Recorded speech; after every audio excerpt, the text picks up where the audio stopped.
Welcome to our channel. Today we how to configure Google Drive shared drives with access levels, full guide step by step clearly.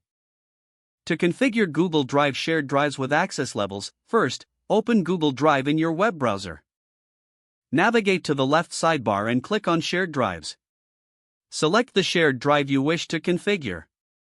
Once inside the shared drive, click on the Manage Members button located at the top right. In the pop-up window, you'll see the current members listed. To add new members, click on the Add Members field. Enter the email addresses of the individuals you want to invite. You will see a drop-down menu labeled Viewer by default. Click on this drop-down menu to reveal different access levels. Select the appropriate access level for each member based on their role. The options include Viewer, Commenter, Contributor, Content Manager, and Manager. To adjust access for existing members, find their name in the list. Click on the drop-down menu next to their name to modify their access level. After making the necessary changes, click Done to save your configurations.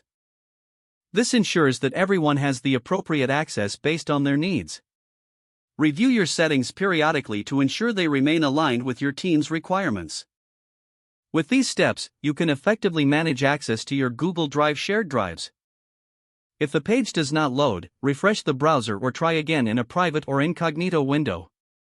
Make sure you are using the correct email address, then retype it carefully to avoid small typos. If your password is not accepted, use the reset option and create a new strong password you can remember. Check your spam folder for verification or security emails, then complete any requested confirmation steps. Enable two-factor authentication if available to improve account security and reduce unauthorized access risk.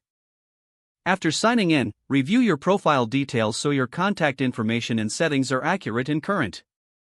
If you see an error message, note it down and try again after restarting your device and internet connection. Log out when you finish, especially on shared devices, to keep your account and payment information secure.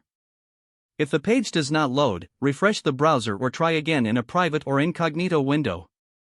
Make sure you are using the correct email address, then retype it carefully to avoid small typos. If your password is not accepted, use the reset option and create a new strong password you can remember. Check your spam folder for verification or security emails, then complete any requested confirmation steps. Don't forget to like this video and subscribe to our channel for more step-by-step tech guides.